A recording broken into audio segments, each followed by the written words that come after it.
Isu kedua yang saya ingin sampaikan hari ini, watak utamanya juga ialah Nga Koming. Mari kita sama-sama lihat video ini. Walaupun dia berucap dalam bahasa Cina, tetapi saya telah menterjemahkannya kepada bahasa Melayu. Sila lihat sari kata di dalam video ini di atas ya. 如果你问我一句心里的话，我们这一届执政很辛苦，绑手又绑脚。马来西亚有222席的这个国会议席，我们算到人头算到满了，只有84席，完全没有资格能够单独执政。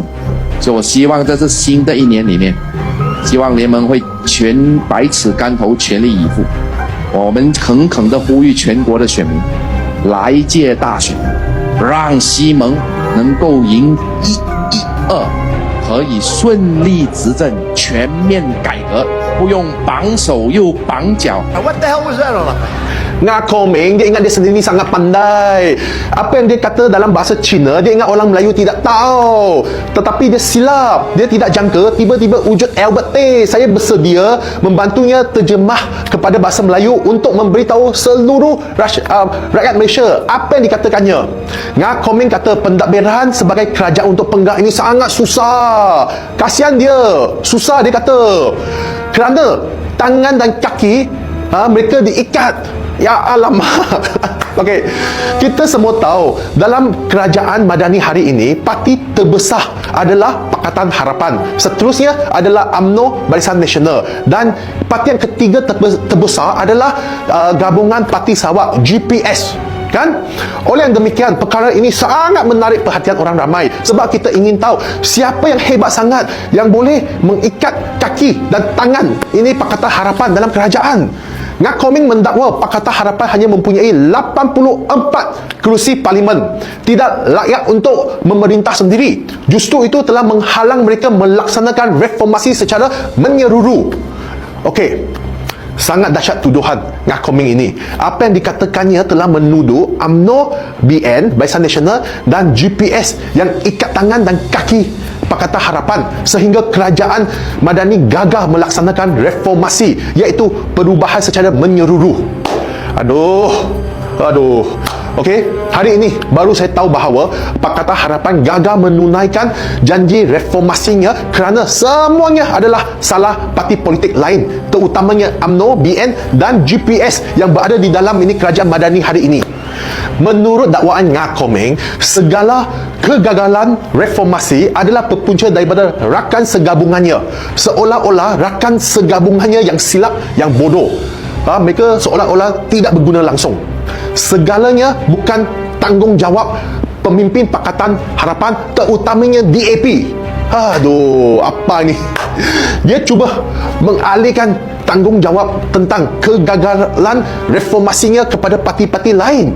Nampaknya UMNO, BN dan GPS telah dijadikan kambing hitam untuk DAP mencari modal politik. Nampak? Boleh tahan juga ini cara DAP memanipulasikan keadaan dengan menggunakan bahasa Cina untuk meracuni fikiran masyarakat Cina. Nampak? Sanggup tikam kawan dalam segabungan untuk meminta nyawa politik supaya kekal berkuasa. Saudara dan saudari semua, jangan lupa di dalam ucapannya, Nga Koming menyeru kepada pengundi di seluruh negara dalam pilihan raya umum akan datang, pastikan Pakatan Harapan boleh menang 112 kerusi parlimen supaya boleh memerintah dengan lancar. Imagination. Nampak sudah hasrat dah hala tuju DAP. Jelas niat mereka adalah memerintah sendiri tanpa memerlukan mana-mana parti lain. Kerajaan perpaduan yang ditubuhkan oleh UMNO, BN dan GPS hari ini bukan secara jujur dan ikhlas.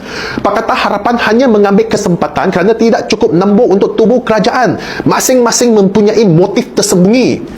Saya percaya apabila UMNO, BN dan GPS nampak video saya ini berhubung kenyataan Nga Koming di dalam bahasa Cina, mereka akan sedar bagaimana DAP menggunakan sentimen tersebut untuk menghasut fikiran orang Cina untuk supaya boikot dan menolak parti politik lain walaupun yang berada di dalam kerajaan perpaduan hari ini di dalam pilihan raya umum yang akan datang.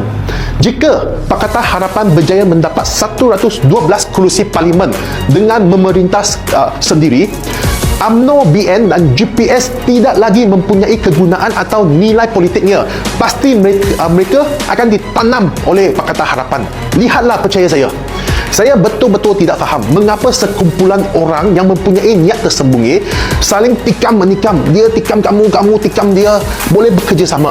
Luar biasa landscape politik di negara kita. Masing-masing pakai topeng muka berbeza, tetapi boleh duduk bersama. Amalan untuk penonton semua. Pemimpin DAP pandai. Mereka mula merancang untuk melaksanakan agendanya secara tersembunyi dengan bahasa Cina supaya tidak diketahui oleh bangsa-bangsa lain. Namun, mereka akan gagal